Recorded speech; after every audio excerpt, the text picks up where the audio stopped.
అదే RTV app వార్తల్ని క్షణాల్లో చదివే అవకాశం ఉంటుంది. ఒక న్యూస్ పేపర్, ఒక టెలివిజన్ ఛానల్ మీ చేతుల్లో ఎప్పుడూ ఉంటాయి. ప్రేమోన్మాదులు రెచ్చిపోతున్నారు, బాలికలను పొట్టబెట్టుకుంటున్నారు. పెట్రోల్ పెట్టి తగలబెట్టినటువంటి ఘటనతో తీవ్ర విషాదం నెలకొంది. మన కన్నీరు మున్నీరుగా విలిపిస్తున్నటువంటి బంధువర్గాన్ని చూస్తున్నాము. అభం శుభం తెలియనటువంటి బాలిక చదువుకుంటూ ఉన్న నేపథ్యంలో చనిపోయిన ఇంటర్మీడియట్ చదువుతున్నది. అసలు ఏం జరిగింది అనుకుంటున్నారు? నాకేం తెలుసు సార్, ఆ పిల్లని ఎట్ట చంపినాడేమో, పెట్రోల్ పోసి చంపినాడు. నాకున్న ఒక్క పిల్లని కొంచెం అయినాడు ఆ పిల్ల చూసుకొని బతుకుతుంది సార్. నేను ఉన్న ఒక్క పిల్లని కొంచెం అయినారు. ఎప్పుడైనా ఇట్లా వేధిస్తున్నా కంప్లైంట్ ఎప్పుడు లేదు సార్. ఏం జరిగిందేమో సార్, ఆ పిల్లని చంపేసి పెట్రోల్ పోసి అంటించినారు. పొద్దున తెలిసింది సార్, చనిపోయినాకనే తెలిసింది. నాకు అసలు తెలియదు సార్ ఆ పిల్ల అట్ట అవుతుందని. ఉన్న ఒక్క పిల్లని కొంచెం అయినాడు సార్. వాడిని శిక్షించండి సార్, వాడిని ఖచ్చితంగా చంపండి సార్.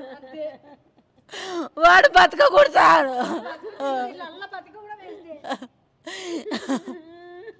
వాడు ఇంత కర్మ, నాకు ఇంత అన్యాయం చేసి పెట్టిపోయినాడు సార్. ఇలాంటి వాళ్ళని ఏం చేయాలమ్మా?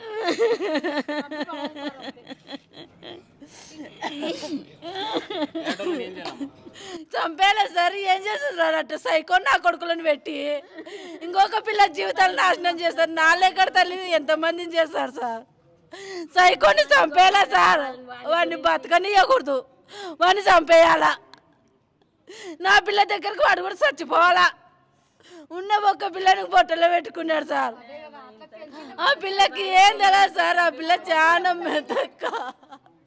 చదువుద్దు ఏమొద్దని ఇంట్లో పెట్టుకుందరు. ఆ విశేషం తెలిసింటే కూడా వాళ్ళు చదివే వద్దని ఇంట్లోనే పెట్టుకుందరు కదా సార్. ప్రాణాన్ని తీసుకునేవాడు ఎవడని వాడు ఎవడని తెలుస్తుంది. మాకి తెలిస్తే కదా వాడిని పట్టుకుని అప్పుడే లాక్కొస్తాం. తెలిసింటే ఆన్మాలు తెలకుండా చేసిపోయినాడు వాడు ఎవడో.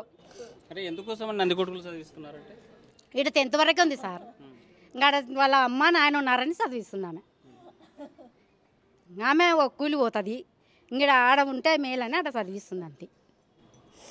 మొత్తానికి చూసుకుంటే ఉదయాన్నే అభం శుభం తెలియని ముక్కుపచ్చలాని ఒక బాలిక చనిపోయింది. మొత్తానికి ప్రేమోన్మాదులు రెచ్చిపోతున్నారు. పెట్రోల్ పోసి తగిలిపెట్టేవాడు సైకోలాగా మారేటువంటి అవకాశం ఉంది. ఇలాంటి వాళ్ళని ఉరి తీయాలి, బహిరంగానే చంపేయాలని తల్లి ఆవేదన వ్యక్తం చేసేటువంటి పరిస్థితి స్పష్టంగా కనిపిస్తుంది. వీడియో జర్నలిస్ట్ చంద్రశేఖర్తో హుసేన్, RTV కర్నూలు.